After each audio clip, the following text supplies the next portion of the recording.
So I'm here to tell you that the field of computer science is doomed, okay? And I actually kind of mean this, although I'm going to put it in somewhat humorous terms, that if you think about computer science, what is the field about? What does it mean? Where did it come from? What's the core idea of it? It's the idea of taking an idea, an algorithm or a concept or a data structure, and translating it into a program that can generally be run by like a von Neumann architecture machine, right? Okay, so that's computer science in a nutshell. The problem is that the goal of CS has always had this kind of core fundamental assumption or axiom that is that the programs that we're all talking about here have been implemented, maintained, and have to be understood by humans. Right? That if I print out the code for a program, a human, some human, maybe not everyone, but at least maybe the person who wrote it, if not someone else, can understand it. Now here's the problem, right? Humans suck at all three of these things. We're terrible at writing programs, we're terrible at maintaining them, and we're absolutely terrible at understanding them. So what does that really mean for the field?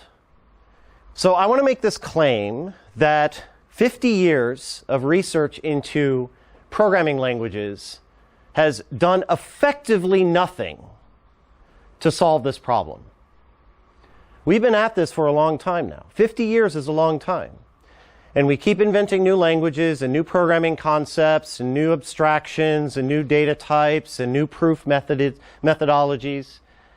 But none of the stuff that we've developed in terms of tooling or languages or proof techniques or documentation or linters has actually solved this problem, and I don't think another 50 years is going to solve it. I think this idea of building automated tools to help humans write better software has played itself out. Now, if you disagree with me, let's just take a look at kind of the history here. So let's rewind the clock all the way back to 1957. This is Conway's Game of Life implemented in Fortran.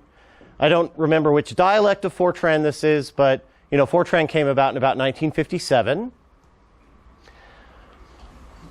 I just claim this is really hard to understand. I claim that you can't look at this, and unless you had some idea of the intent of the programmer, what the hell does this do? You could work it out. You could spend some time reading it. You could probably understand it with some effort, but it's not trivial. It's not straightforward. Okay, so we tried to make programming easier. We came up with something called BASIC in 1964. This is not the original BASIC. Again, it's had many dialects because obviously the first one wasn't good enough. We had to keep improving the language. This is the same program in BASIC. I don't think this is any easier to understand. Okay? I could spend some time reading it and convince myself that it does a certain thing, but it's quite challenging to get. So then we came up with APL. This is Conway's Game of Life in APL. I would say raise your hand if you understand this, but I know there's probably a few people in the audience who do. I don't. Right? This is a programming language so complex you needed a special keyboard to type it. Okay? But this is what we thought was the practice of developing programming languages back in the 60s. Was this. Certainly it doesn't do the job. All right, well, I've been talking about stuff that's kind of old-fashioned. What about the new hotness? Let's talk about Rust. Everybody's programming in Rust. It's the latest and greatest thing since sliced bread. I spent 2 years running engineering at a startup that was completely Rust-based. I ran a big team full of Rust developers. I actually learned Rust myself, kind of. This is the same program in Rust. I don't make heads or tails of this.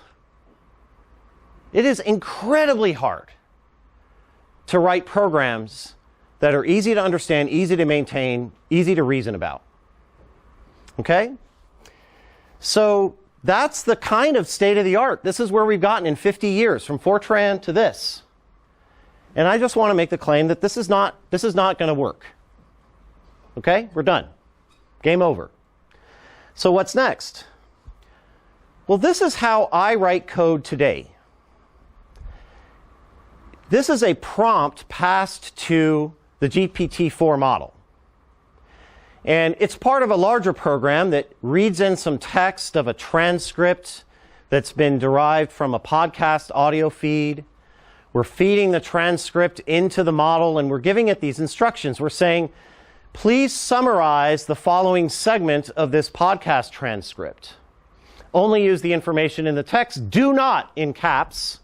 This is important, by the way. The all caps is super important. Do not use any information you know about the world. Include the title of the podcast, the name of the episode, and the names of the speakers, if known. This English statement here encodes an algorithm. It describes something that I want to do with an input data and the output data that I want, and my expectations about the kind of thing that's in the output data. So a few things to notice about this. The first thing to notice about this is I don't think anyone could ever write down the algorithm for what this is supposed to do in any existing programming language or any programming language that we're likely to come up with in the future. How do you write this algorithm? You can't, right? There's no pseudocode, there's no proof, there's no mathematical symbology here, right? The other thing to notice is, at least for me, I don't know about any of you, do you understand this? Do you understand what it's saying? Does it make sense? Can you read it? Can you reason about what it's supposed to do? Yes, of course, right? It's in plain English. Doesn't have to be English, by the way. It could be in Mandarin Chinese or Esperanto. Have you all seen the XKCD about the guy who walks into his friend's house and he says, "Okay, Alexa, order 5 tons of creamed corn. Okay, Alexa, confirm order." That's how he makes sure that no one's got a speaker listening to him. Okay, so the point being that this is now how I am actually writing code. And what's funny about this is a lot of it is trial and error and experimentation. By the way, that's the same when I'm writing normal computer code. And the other thing that's interesting about this is there's a lot of subtlety in terms of how you instruct the model and how you know what it's going to do with your instructions.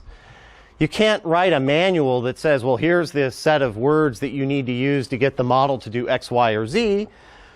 You have to just try out certain things. In this case, I found out the do not in all caps really helped because I really wanted to emphasize that point to the model.